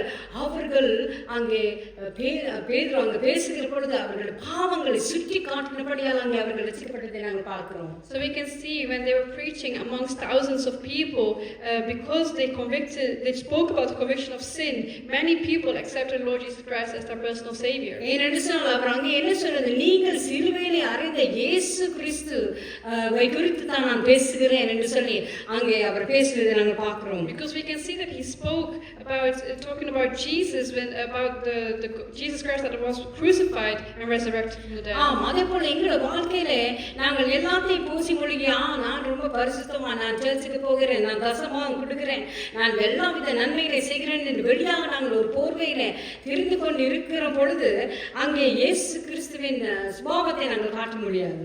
So just because you are doing the ministry for God and that you are attending the church, that you are making yourself look good by doing the tithes and everything that a Christian person should do, that should not make it look like that you are actually a good Christian. ஏனென்று சொன்னால் கிறிஸ்துவுக்குள்ளாக உங்களுடைய பாவங்கள் எல்லாம் மறிக்கப்பட்டிருக்க வேண்டுமே. Because all your sins should be crucified along with Jesus Christ. அவர் எழுந்த பொழுது புது வாழ்க்கை உங்களுக்குள்ளே, புதிய மாற்றங்கள், புதிய சிந்தனைகள், புதிய காரியங்கள் இருக்க வேண்டுமே, அதை காணவில்லையே. And because you were resurrected with him, you should have new blessings in life, you should have a new life, but we are not able to see any of that in you. ஏன்னு சொன்னா நாங்கள் 7ஆம் வசனத்திலே பார்க்கிறோம், மரித்தவன் பாவத்துக்கு நீங்கி விடுதலையாக்கப்பட்டிருக்கிறான். ஏன்னு சொல்லி கிறிஸ்துவுக்குள்ளாக மரித்தவன் என்ன செய்கிறானா, அங்கே பாவத்துக்கு நீங்கி விடுதலையாக்கப்பட்டிருக்கான்னு நாங்கள் பார்க்கிறோம். In verse 7 it says, because anyone who has died has been set free from sin. ஆம், 8ஆம் வசனத்திலே ஆகியால் கிறிஸ்துவுடனே கூட நாம் மரித்தோமானால் அவருடனே கூட பிழைத்தும் இருப்போம் என்று நம்புகிறோம் என்று சொல்லி அங்கே அவர் சொல்வதை பார்க்கிறோம். And in 8 it says, now if we died with Christ, we believe that we will also live with him. ஆம், நாங்களும் எங்கள் வாழ்க்கையில் அப்படித்தான். கிறிஸ்து ஒரே தரம் மரித்தால் எங்கள் வாழ்க்கையில் எங்கள் பாவங்கள் எல்லாம் அவரோடு கூட மரித்து போய் எங்களுக்கு புதிய வாழ்க்கையை அவர் தந்திருக்கிறார். அதை நாங்கள் புதிய இதயத்தோடு ஏற்றுக்கொண்டு நாங்கள் நடக்க வேண்டியவர்களாக இருக்கிறோம். So because we have been, we died with Jesus Christ, be crucified with him, then we should also be resurrected with him, and that we will receive this new life. அப்ப நீங்க யோசிக்கலாம், ஞானஸ்நானம் எடுத்தவங்க ஒரு நாளுமே பாவம் செய்ய மாட்டாங்களா என்று சொல்லி நீங்க யோசிக்கலாம், நீங்கள் கேட்கலாம். You might think in your minds when I'm talking that, oh, the people who have been baptized, who have received this new life, do they not sin anymore? இல்லை, நாங்கள் பார்க்கிறோம். அதற்காக தான் நாங்கள் ராபோஜனம் என்ற ஒரு காரியத்தை அங்கே மாதம் மாதம் வைத்திருக்கிறார்கள். And that's the reason why we have this, the Lord's Supper. ஏன்னு சொன்னால் நீங்கள் அங்கே சில ராபோஜனங்கள் எடுக்கிற இடங்களில் கால்களை கழுவுகிற ஒரு பழக்கம் அன்றைய காலத்தில் இருந்தது. இன்னும் சில சபைகளில் இருந்து கொண்டுதான் இருக்கிறது. So we can see that in certain places, certain churches, we can see that before they take the Lord's Supper, they wash each other's feet. அப்போ ஏன் என்று சொன்னால் நாங்கள் இந்த உலகத்தில் நடந்து திரிகிற பொழுது என்ன செய்யும், அங்கே ஊத்தைகள் காரியங்கள் எல்லாம் எங்களுடைய கால்களை ஒட்டிக்கொள்ளும். நாங்கள் முழுக்க ஞானஸ்நானம் எடுக்க தேவையில்லை. அந்த பாவங்களை நீக்கிவிடத்தான் நாங்கள் என்ன செய்யும், ஒருவருக்கு ஒருவர் நாங்கள் கால் கழுவுற ஒரு காரியத்தை அங்கே இயேசு கிறிஸ்து அங்கே ஒரு பழக்கத்துக்கு அங்கே கொண்டு வந்து நாங்கள் பார்க்கிறோம். So we can see that our Lord Jesus Christ, he taught his disciples this teaching where he would wash each other's feet, because you might have many dirts from all the places that you've been, and just to cleanse yourself, instead of taking a whole baptism, they wash each other's feet. நான் உலகத்தில் இருக்கிற தூசிகளை குறித்து நான் சொல்லவில்லை. I'm not talking about the dust in these places. எங்களுடைய அதாவது மனிதனாகப்பட்ட நாங்கள் வித்தியாசமான இடங்களுக்கு போகிற பொழுது அங்கே பாவங்களை காண்கிறோம். அங்கே பாவ காரியங்கள் நடைபெறுகிற நாங்கள் என்ன செய்கிறோம், திரும்பமாக அவருடைய சமூகத்துக்கு வருகிற பொழுது நாங்கள் ஆண்டவர் சொல்லியிருக்கிறோம், நீங்கள் போயிட்டு இந்த முஸ்லீம் ஆக்கள் செய்கிற மாதிரி செல்ஃபா காலை கழுவிட்டு வரணும்னு சொல்லிட்டு. ஆனால் அப்படி செய்யல, ஒருத்தருக்கு ஒருத்தர் கழுவுங்கன்னு சொல்லியிருக்கிறோம். அவன் Well, we can see, I'm not talking about the worldly place, I'm talking about the place that you go to, that you will see the sins that are happening there, and that will be washed off when you come to church and you wash each other's feet before you take the Lord's Supper. அங்கே ஒருவருக்கு ஒருவர் காலை கழுவுகிற பொழுது என்ன நடக்கிறது? Because when you wash each other's feet, what happens? நீங்க அவரை குறித்து கதைக்க மாட்டீங்க, அவர் உங்களை குறித்து கதைக்க மாட்டாங்க. ஏன்னா நாங்கள் ரெண்டு பேருமே பாவி. நாங்கள் என்ன செய்கிறோம், எங்களை ஹம்பிள் பண்ணுகிறோம். நாங்கள் அப்போ நினைக்கிறோம், கிறிஸ்து செஞ்ச அந்த தியாகத்தை நினைத்து நாங்கள் என்ன செய்கிறோம், திரும்பமாக அவர்களை நாங்கள் புதுப்பிக்கப்படுகிறோம். It is because we are being renewed, because we know each other's sins, so therefore we humble ourselves and we accept that we both are sinners and that we cleanse each other and we become renewed. சில சபைகளே அது வந்து என்ன செய்கிறார்கள், அங்கே வருடத்துக்கு ஒரு ஈஸ்டருக்கு முதல்ல அது செய்வார்கள். So we can see some churches do this annually. They would do it just before Easter. Especially Seventh-day Adventist சபையிலலாம் 3 மாதத்துக்கு ஒருக்கா அதை செய்வாங்க.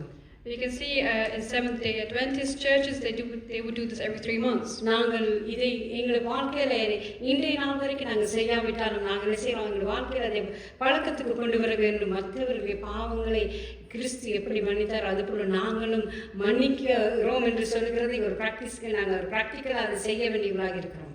So we should also bring this into our practice, that we should wash each other's feet, and we should make it a practice that we should forgive each other's sins, just as Jesus did. So அதனால நிச்சயமாக ஞானஸ்நானம் எடுத்தவர்கள் மத்தியிலும் கூட பாவம் இருக்கத்தான் செய்கிறது. ஆனால் அவர்கள் ஒவ்வொரு கிழமையிலும் அங்கு வருகிற பொழுது தேவனோடு கூட ஒப்புரவாகி தங்களுடைய பாவங்களை அங்கே சுத்திகரித்து அங்கே தேவனோடு கூட அவர்கள் மறுபடி ஒப்புரவாகிறதை நாங்கள் பார்க்கக்கூடியதாக இருக்கிறது. We can see that those who do still sin here and there, that Jesus will still accept them and he will forgive them their sins every weekly. They will renew themselves. அப்படியே நீங்களும் நாங்கள் 11ஆம் வசனத்தில் வசனத்துல பார்க்கிறோம்.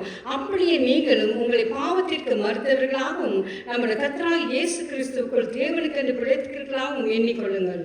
In verse 11 it says, in the same way count yourselves dead to sin, but alive to God in Christ Jesus. ஆம், ஏனென்று சொன்னால் அங்கே 12ஆம் வசனத்திலே ஆகையால் நீங்கள் சரீர இச்சைகளின்படி பாவத்திற்கு கீழ்ப்படியத்தக்கதாக சாவுக்கு ஏதுவான உங்கள் சரீரத்தில் பாவம் ஆனாதிருப்பதாக. And in 12 it says, therefore do not let sin reign in your mortal body, so that you obey its evil desires. முந்தி எங்களுக்கு கடந்த நான் நினைக்கிறேன் ஒரு 29 வயசு 28 வருஷத்துக்கு முதல் எங்கள் சபையில் ஒரு நபர் அதாவது ஃப்ரீலான்சர் ஒரு ப்ரெஸ் கம்பெனி இருந்தார்.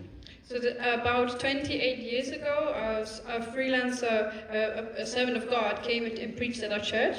அப்போ அவர் ஒரு டச் சபையை சேர்ந்தவர், ஆனால் அவர் எங்களுக்காக அங்கே பிரசங்கம் பண்ணுவதற்கு வந்திருந்தார். He actually belongs to a Dutch church, but he would come to our church and he would preach. அப்போ அவர் திடீர்னு பிரசங்கம் பண்ணி கொண்டு இருக்கிற பொழுது என்ன சொல்லிட்டாருன்னு சொன்னால், இது பாவ சரீரம் தானே, நீங்கள் மதுவை குடித்தால் என்ன, எதுவை குடித்தால் என்ன, அது ஒன்றுமே இல்லை, அதெல்லாம் ஒன்றும் செய்யாது, இது சரீரம் மண்ணுக்கு தானே போகுது என்று சொல்லி அவர் அப்போது பிரசங்கம் பண்ணியிருந்தார். You can see that preacher that day, he preached about this is a sinful body, so it's okay if you would give in to alcohol and drugs. அப்போ நாங்கள் அதை கேட்ட பொழுது எங்களுக்கு ஆச்சரியமானது, ஏனென்று சொன்னால் இப்படி ஒரு சிந்தனையோட ஒரு பிரசங்கம் பண்ணிக்கிறாரே என்று சொல்லி நாங்கள் யோசித்தோம். சிலவேளை நான் யோசித்தேன், அது எங்களோட சிந்தனை போல இங்கே இப்படித்தான் போல இருக்கு வாழ்க்கை, ஏன்னா நான் வந்த புதுசு அப்போ ஹாலண்டுக்கு அப்போ இருக்கும் என்று சொல்லி நான் அப்படி யோசித்திருந்தேன். So I just thought this is the way that the preachers preach here in this country, because this was the time when I just came to Netherlands as a newly wedded wife. ஆனால் நாங்கள் பார்க்குறோம் என்னென்னு சொன்னால், இந்த வேதம் என்று சொல்லுறது ஒரு கல்ச்சருக்கு உட்பட்டது கிடையாது. The Bible, the Word of God, it does not belong to a culture. இங்கே பார்க்கிறோம் இந்த 12ஆம் வசனத்தில் என்ன சொல்றது, ஆகையால் நீங்கள் சரீர இச்சைகளின்படி பாவத்திற்கு கீழ்ப்படியத்தக்கதாக சாவுக்கு ஏதுவான உங்கள் சரீரத்தில் பாவமானாதிருப்பதாக என்று சொல்லப்படுகிறது. In verse 12 it says, therefore do not let sin reign in your mortal body, so that you obey its evil desires. ஆம், சாவுக்கு ஏதுவான சரீரம் தான்ப்பா. It is mortal. Your mortal body. ஆனாலும் இதிலே பாவம் ஆள வேண்டாம் என்று அங்கே வேத வசனம் சொல்லுவதை பார்க்கிறோம். But it still says that do not let sin reign in your mortal body. ஆம், அங்கே 11ஆம் வசனத்தை நாங்கள் வாசித்து நாங்கள் முடிக்க போகிறோம். Allow to read verse 13 and end the sermon. நீங்கள் உங்கள் அவயவங்களை அநீதியின் ஆயுதங்களாக பாவத்திற்கு ஒப்புக்கொடாமல் உங்களை மரித்தோரிலிருந்து பிழைத்திருக்கிறவர்களாக தேவனுக்கு ஒப்புக்கொடுத்து உங்கள் அவயவங்களை நீதிக்குரிய ஆயுதங்களாக தேவனுக்கு ஒப்புக்கொடுங்கள் என்று சொல்லுகிறது. Hallelujah. Says, do not offer any part of yourself to sin as an instrument of wickedness, but rather offer yourselves to God as those who have been brought from death to life, and offer every part of yourself to Him as an instrument of righteousness. ஆம், நீங்கள் உங்கள் கரங்களாக இருக்கலாம், கால்களாக இருக்கலாம், எதுவாக இருந்தாலும் இந்த சரீரத்தை நீங்கள் பாவத்துக்கு நீங்கள் ஒப்புக் கொடுக்காதபடி மரித்தோரிலிருந்து பிழைத்திருக்கிறவர்களாக தேவனுக்கு ஒப்புக் கொடுங்க. அப்பொழுது உங்கள் அவயவங்களை நீதிக்குரிய ஆயுதங்களாக தேவனுக்கு ஒப்புக்கொள்ளுங்கன்னு சொல்லி அந்த வசனம் சொல்லுகிறதை நாங்கள் பார்க்கிறோம். The verse says that whether it be your hands or your legs or whatever part it is not to offer it to be used as an instrument of wickedness, but to offer yourselves to God as it's been brought back from death to life. நாங்கள் பார்க்கிறோம் அநேக பேரை நாங்கள் ஆண்டவர் வார்த்தையை சொல்லி வசனத்தை சொல்லி சபைக்கு வாங்கன்னா அவங்க வர மாட்டாங்க. So we can see that whenever we try to reach out to people, we would try to tell the word of God and try to bring them to church that way. அவங்க சொல்லுவாங்க, ரொம்ப கட்டுப்பாடெல்லாம் இருக்குது, இதெல்லாம் எங்களுக்கு follow பண்ண முடியாது, நாங்கள் ரொம்ப ஃப்ரீயாக வாழணும்னு நாங்கள் ஆசைப்படுறோம். They will say that, oh, it seems like there's a lot of restrictions in your religion. We want to live a free life. ஆனால் பாருங்கள், இதுதான் ரொம்ப ஃப்ரீயா உள்ள ரிலிஜன் நான் சொல்லுவேன். But I would say that this is actually the most free religion that there is. ஏனென்று சொன்னால் அங்கே தேவன் எங்களுக்கு சுயாதீனத்தை கொடுத்திருக்கிறார். Because the Lord God has given us the free will. ஏனென்றால் அவர் மனிதனை படைத்த போதே அவனுக்கு நீ இது செய்யக்கூடாது, அது செய்யக்கூடாது, இது செய்யக்கூடாதுன்னு அவர் அங்கே ரூல்ஸை போட்டு அந்த மனிதனை அவர் கொல்லவில்லை. So God did not kill His people by saying, these are your rules, this is the way you have to stand by. அவர் என்ன சொன்னாரா, இப்படி இருக்குது, இதுதான் இருக்குது, எனக்கு இதுதான் நான் செய்ய விருப்பம், நீங்க விரும்பினா செய்யலாட்டி போங்கன்னு அவர் மனிதனுக்கு சொந்த அதாவது சுயவில் அவருக்கு கொடுத்துட்டார். You can see, even though he did give these commandments, he gave the free will as well. So he told them, if you would like to follow it, you can follow it. Otherwise, it's up ஆம் to you. ஏனென்று சொன்னால் அங்கே பாவம் செய்யும் பொழுது ஆதாம் ஏவாள் பாவம் செய்யும் பொழுது உடனே வந்து அவர்கள் அடித்திருக்கலாம், நிப்பாட்டி இருக்கலாம், அவர் செய்யவே இல்லை. But because I'm saying this because even at the beginning with Adam and Eve, even though because they sinned, God did not punish them straight away. ஏன்னா அவர் perfect gentleman. Because he's a perfect gentleman. அவர் சொன்னதை அவங்க follow பண்ணலன்னா அவர் அதுக்கு அடுத்ததாக ஒரு plan B வச்சிருந்தார். அதனால அதை செயல்படுத்தினார். அதை தான் நாங்கள் பார்க்கக்கூடியதாக இருக்கிறது. So he did not punish them straight away because he had a plan B ready for them to punish them. அவர்களை காப்பாற்றுவதற்காக இந்த உலகத்துக்கு தானே வந்தார். ஹalleluya. But in order to save all of these sinners, our Lord God himself came to this world. அங்கே அவர் வந்து அவர் தன் உயிரை கொடுத்தார் எங்களை மீட்டுக்கொள்வதற்காக. You can see that he gave his one and only son for us so that we can have eternal life. ஆம், அந்த இயேசு கிறிஸ்துவின் அன்பை பார்த்து நாங்களும் அங்கே அவரோடு கூட நாங்கள் சுயாதீனமாக வாழ கர்த்தர் கிருபை செய்வாராக.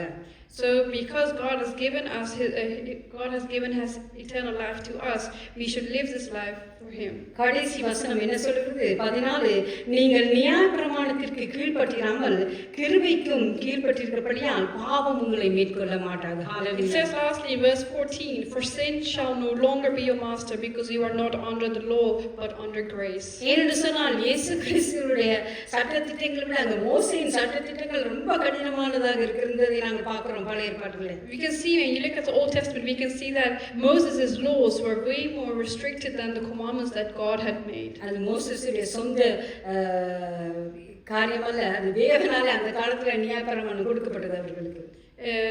The law that they lived under in the time of Moses, that is the law. அவர் மூலமாக அது கொடுக்கப்பட்டது. It was given to God. It was given by God to the people. ஆம், அங்கே அவர்கள் நியாயப்பிரமாணத்துக்கு கீழ்ப்படியவில்லை. அங்கே நீங்கள் கிருபையினாலே நாங்கள் எல்லாரும் கிருபையினால் நாங்கள் ரட்சிக்கப்பட்டிருக்கிறோம். It says that we are not under the law, but we are under the grace of God. ஆம், அவருடைய கிருபையினாலே அழைக்கப்பட்டிருப்பதால் பாவம் எங்களை மேற்கொள்ளாது. ஏனென்றால் அப்படி மேற்கொண்டாலும் தேவன் அவருடைய கிருபையால் எங்களை வழிநடத்தி திரும்ப கொண்டு வந்து ஹalleluya. And sin shall no longer be our master because we live under grace and not under the law. ஆம், இந்த நாளிலே நான் பேச வந்த காரியம் என்ன? நீங்கள் புதிய வாழ்வு, புதிய சீசனுக்குள்ளாக போகிறோம். புதிய காரியங்களை நாங்கள் பற்றிக்கொள்ள வேண்டும் என்று சொன்னால் நாங்கள் கடந்து வந்த காரியங்களை மறந்து தேவனோடு கூட இணைந்து புதிதாக நாங்கள் ஆரம்பிக்க கர்த்தர்களுக்கு கிருபை செய்ய வேண்டும் என்று சொல்லி. So the summary of today's sermon is that we are going to enter a new life, a new season, and if you want to enter this new life, there's a certain cost that you have to go through in order to receive this new life. ஆம், அது முற்றிலும் இலவசம் என்று நான் சொல்லியிருந்தேன். And I told you that it's completely free. நீங்கள் இது நாள் வரைக்கும் தேவனுக்கு ஒப்பு கொடுத்து ஞானஸ்நானம் பெறாமல் இருப்பீர்கள் என்று சொன்னால் இன்றைய நாள் அந்த புதிய நாள் உங்களுக்கு. So if you have not given yourself to the Lord until today, then I tell you, brother or sister, today is the day that you should give yourself to the Lord. ஆம், அது இலவசமானது. And it is free. இங்க கொடுக்க வேண்டிய கிரியம் வந்து நீங்கள் நம்பிக்கை விசுவாசத்தையும் அவர் மேலே வைக்க வேண்டும். So the only thing that you have to do is you have to put your faith and trust in the Lord. ஏனென்று சொன்னால் நாங்கள் அதை பெற்றுக்கொள்ள தகுதியில்லாத இருந்தும் அவர் தன்னுடைய உயிரை எங்களுக்காக கொடுத்து அவர் எங்களுக்காக வந்தார் என்பதை நாங்கள் நினைக்க வேண்டியவர்களாக இருக்கிறோம். Because even though we were not worthy of receiving this new life, our God, He made us worthy and He gave us this new life. ஆம், இந்த நாளில் தேவனுக்கு ஒப்பு கொடுக்கிறவர்கள் நீங்கள் உங்கள் வலது கரத்தை உங்களோட இதயத்தில் வைத்து நீங்கள் தேவனோடு கூட நீங்கள் ஜெபனில் இருக்கிற பொழுது நான் உங்களுக்காக ஜெபிக்க போகிறேன். As you come to a stance of a posture of prayer, and I ask you to put your right hand on your chest, and I would like to pray for you if we want to receive this new life. ஹalleluya. இத்தனை நாட்கள் நாங்கள் எதற்கு பின்பாக நாங்கள் ஓடிக்கொண்டிருந்தோம்? இத்தனை மாதங்கள் எதற்கு பின்பாக நாங்கள் ஓடிக்கொண்டிருந்தோம்? We should reflect upon what we were chasing and running after these past few months and the reason why. அதை ஏன் நாங்கள் அதற்கு பின்பாக ஓடினோம் என்று நாங்கள் சிந்திக்க வேண்டும். You have to think about the reason why we were running after these things. எப்பொழுது எங்கே தேவனிடத்தில் நாம் மறுபடியும் ஆரம்பிக்க வேண்டும் என்று சொல்லி அங்கே நாங்கள் கேட்க வேண்டியவர்களாக இருக்கிறோம். We have to come to a position where we have to ask, when and where can we receive this new life with God? இந்த புதிய வாழ்க்கையை நான் பெற்றுக்கொள்ள என்ன செய்ய வேண்டும் என்று அங்கே நீங்கள் கேட்க வேண்டும். தேவன் அங்கே உங்களுக்கு உதவி செய்கிறவராக இருக்கிறார். பரிசுத்த ஆவியானவர் உங்களுக்கு உதவி செய்ய வல்லவராக இருக்கிறார். Because the Holy Spirit is the one who's able to give you that guidance and advice that you need. ஹalleluya. ஆண்டவரே ஸ்தோத்திரிக்கிறேன், நன்றி கூறுகிறோம் அப்பா.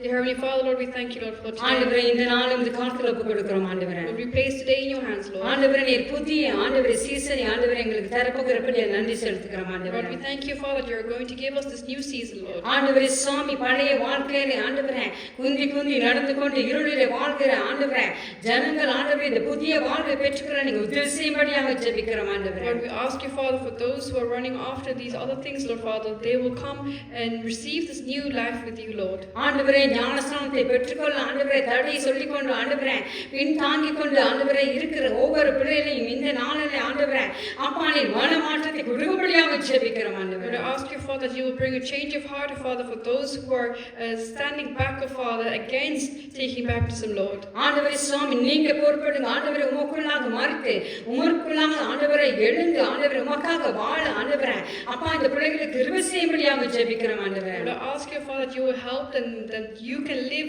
within them, Father. They will receive this new life, Lord. ஆண்டவரே ரட்சிக்கப்பட்ட பிள்ளைகளுக்காக விசேஷமாக ஜெபிக்கிறேன் ஆண்டவரே. I'm praying most importantly for those who have received you. ஆண்டவரே பாவம் அவர்களை மேற்கொள்ளாது என்று சொன்ன அந்த வார்த்தையின்படி ஆண்டவரே அப்பா அவர்களுக்கு இந்த பாவ வாழ்க்கையிலிருந்து எனக்கு விடுதலை கொடுக்கும்படியாக ஜெபிக்கிறேன் Lord, ஆண்டவரே. I ask you, Father, that according to the word that you said, that where the sin will become their master, Father, that you will be there, Lord, that the sin will not overcome them, Father. ஆண்டவரே நீங்க ஆண்டவரே சுவாமி இந்த பாவ வாழ்க்கையில பாவ இச்சையிலிருந்து ஆண்டவரே சரீரத்தை பலவீனத்திலிருந்து ஆண்டவரே விடுதலை கொடுக்கும்படியாக ஜெபிக்கிறேன் ஆண்டவரே. Lord, I ask you, Father, that you will release and deliver all your children, Father, who are giving into these evil desires, Lord. ஆண்டவரே வாலிப பிள்ளைகளுக்காக விசேஷமாக ஜெபிக்கிறேன் ஆண்டவரே. I'm praying specifically for the youth, Father. ஆண்டவரே சுவாமி உண்மை ஆண்டவரை பற்றிக்கொண்டு உமக்கு பின்னாலே நடக்கிற ஒவ்வொரு பிள்ளைகளுடைய வாழ்க்கையில ஆண்டவரே அப்பா நீங்க மாற்றத்தை கொடுக்கும்படியாக ஜெபிக்கிறேன் Lord, ஆண்டவரே. I ask you, Father, you will bring a change in their lives, Father. They will look upon your face, Lord. அப்பா கடந்த மாதங்களில் இருந்து ஆண்டவரே சுவாமி ஆண்டவரை உண்மை விட்டு விலகி போன வாழ்க்கை அல்ல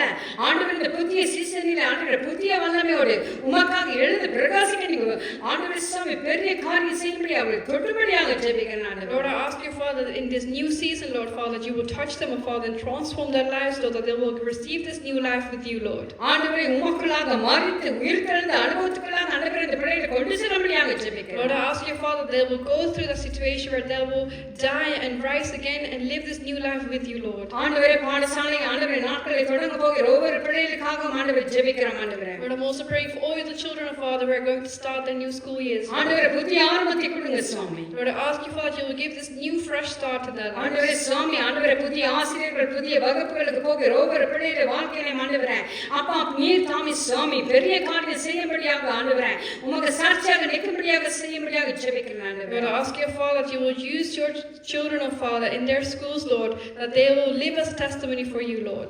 ஆண்டவரே நீ தாமி ஆண்டவரே அப்பா சுவாமி முற்றுமுழுதாக ஊழியம் செய்கிற ஒவ்வொரு பிள்ளைகளையும் இந்த காலத்துல போடுகிறேன் ஆண்டவரே. Lord, I'm also praying for those children of Father who are doing the ministry for ஆண்டவரே புதிய ஊழியங்களை ஆரம்பிக்க போகிற ஒவ்வொரு பிள்ளைகளையும் இந்த காலத்துல போடுகிறேன் And I'm ஆண்டவரே. also praying for your children of Father who are starting new ministries. ஆண்டவரே நீர் ஞானத்தை கொடுங்க நீங்க பலத்தை கொடுங்க ஆண்டவரே உங்களுக்கு கிருபை ஆண்டவரே பிள்ளைகளை தாங்கி ஏந்தி வழிநடத்தும்படியாக ஜெபிக்கிறோம் ஆண்டவரே. Lord, may you give them a new strength of Father, new wisdom of Father. நீ தாமி சுவாமி அதை செய்ய போறதுக்காக நன்றி செலுத்துகிறோம் ஆண்டவரே. I ask you that you will carry them, Lord, and guide them, Lord. ஆண்டவரே சுவாமி பழைய வாழ்க்கைகளை விட்டு ஆண்டவரே புதிய வாழ்க்கைக்குள்ளாக உமக்குள்ளாக கடந்து செல்ல ஆண்டவரே உமக்குள்ளாக ஆண்டவரை தொடர்ந்து நடக்க நீங்க உதவி செய்யுங்க ஆண்டவரே. Lord, I ask you, Father, that you will give them a new life of Father, a new fresh start of us to live with you, Lord. நீங்களே பொறுப்படுங்க வழிநடத்தி காத்துக்கொள்ளுங்க ஆண்டவரே. Lord, may you take care and guide. Thank you. எல்லாவற்றையும் எனக்காக மறுத்து விட்டு எனக்காக பணிந்து பேசிக்கொண்டிருக்கு கர்த்தராகிய இயேசு கிறிஸ்துவின் இனிய நாமத்தில் ஜெபம் கேட்டு நிற்கிறேன் நல்ல பிதாவே. And I ask this in the Lord Jesus Christ's name. Amen. Amen. நாங்கள் எல்லாரும் சேர்ந்து சொல்லுவோம். So say together. என் ஆத்மாவே கர்த்தரை ஸ்தோத்திரி என் முழுமே அவருடைய பரிசுத்த நாமத்தை ஸ்தோத்திரி என் ஆத்மாவே கர்த்தரையே ஸ்தோத்திரி கர்த்தர் செய்த சகல உபகாரங்கள் என்னென்று மறவாதே. ஆமென். ஹல்லேலூயா. இந்த புதிய சீசனில் ஆண்டவர் புதிய காரியங்களை புதிய வாழ்வை புதிய ஆரம்பத்தை அவர் கொடுப்பார் என்று விசுவாசிக்கிறோம். We believe that God will give you this new season, this new fresh start that you are asking for. இந்த நாளில் தொடர்ந்து எங்களோட கூட நீங்கள் இணைந்திருங்கள். வருகிற கிழமையிலே நாங்கள் சந்திக்கும் வரை கர்த்தருடைய நன்மையும் கிருபையும் உங்களை தொடரட்டும். And until we meet again next week, may God's blessings be with you. அது மாத்திரமல்ல இன்னும் எங்களோட மீட்டிங்ஸ் ஜூம்ல மறுபடியும் அங்கே ஆரம்பிக்கப்படுகிறது. And the prayer meetings from Zoom will continue again. இங்கே அநேக ஊழியங்கள் இங்கே ஆரம்பிக்கப்பட போகிறது. இங்கே ஃபல்டம் பக்கத்தில் நீங்கள் இருப்பீங்கன்னு சொல்லி நீங்கள் எங்களோட கூட இணைந்து செயலாற்ற எங்களோட கூட தொடர்பு கொள்ளுங்கள். If you live in the Feltham Bedford area, we are starting new ministries, and if you are able to join, please do come and join us. அங்கே டோட்டல் குரூப் ஆரம்பிக்க போகிறது. We are going to start a toddler club. அது மாத்திரமல்ல friendship club அங்கே ஆரம்பிக்க இருக்கிறார்கள். அதற்கும் அநேக நபர்கள் உதவிகள் தேவையாக இருக்கிறது. எங்களோட கூட நீங்கள் இணைந்து ஊழியம் செய்ய விருப்பப்படுகிறீர்கள் தொடர்ந்து எங்களோட கூட தொடர்பு கொள்ளுங்கள். நாங்கள் உங்களுக்கு மேலதிக விவரங்களை உங்களுக்கு அறிய தரலாம். We're also going to start Friendship Club, and we do need a lot of volunteers to help out with these clubs. So if you would like to join us in this, please do reach out to us, and we'll give you more information regarding this. எங்களுடைய zoom meetings அங்கே Monday and Friday இருக்கிறது. நீங்கள் அதிலே பங்கு பெற உலகத்தில் எந்த பாகத்தில் நீங்கள் இருந்தாலும் எங்களோட கூட இணைந்து கொள்ள விரும்பினீர்கள் சொன்னால் நீங்கள் எங்களை இன்பாக்ஸ் பண்ணுங்கள். நாங்கள் உங்களுக்கு இன்ஃபர்மேஷன்களை உங்களுக்கு தரலாம். So we have our prayer meetings on Zoom, which will take place on Mondays and Fridays, and you can join with us wherever you live in whichever countries. We will send you the link if you DM us. And இரண்டு கிழமைக்கு ஒருக்கா இங்கே வாலிபர் கூட்டம் நடைபெறும். சோசனால அது நடத்தப்படுகிறது. நீங்கள் அதிலே பங்கு பெற விரும்பினீர்கள் சொன்னால் உங்களோட பிள்ளைகள் 13 வயசுலேருந்து மேற்பட்டவர் 13 வயசுலேருந்து அதுக்கு மேற்பட்டவர்கள் விரும்பினால் எங்களோடு இணைந்து கொள்ளலாம். தொடர்பு கொள்ளுங்கள். மீதி ஊழியத்தில் நீங்கள் பங்கு பெற விரும்பினால். And Chosen shall also start again. So for the youths, every 2 weeks there shall be a meeting held for them. If your age is 13 and over, you can join us. And if you would like more information about this, messages will tell you. அது மாத்திரமல்ல புதன்கிழமையில இங்கே இசை கற்றுக் கொடுக்கிறார்கள். இங்கே Bedford ஹேண்ட்வர்த் இந்த பக்கத்தில் ஹேரோவில் நீங்கள் இருப்பீங்கன்னு சொன்னால் நீங்கள் எங்களோட கூட இணைந்து கொண்டு இசை கருவிகளை கற்றுக்கொள்ள ஆர்வம் உள்ளவர்கள் இப்போவே ரெஜிஸ்டர் பண்ணலாம். நீங்கள் ரெஜிஸ்டர் பண்ணினால் நாங்கள் அதுக்குரிய நேர அட்டவணைகள் உங்களுக்கு அறிய தருவோம். And on Wednesdays, there shall be music lessons will be taught from here, which is, if you're around Feltham, Bedford, Hanworth areas, you can come and learn for that, learn certain instruments, and if you want to do so, you can also register now already for that. You can reach out to us and we will give you the information. And God will bless you. May His grace and mercy follow you all the days of your life. கர்த்தராகிய இயேசு கிறிஸ்துவின் கிருபையும் பிதாவாகிய தேவனுடைய அன்பும் பரிசுத்த ஆவியானவருடைய ஐக்கியமும் நம் அனைவரோடு கூட என்னென்னைக்கு நிலைத்திருப்பதாக. ஆமென்.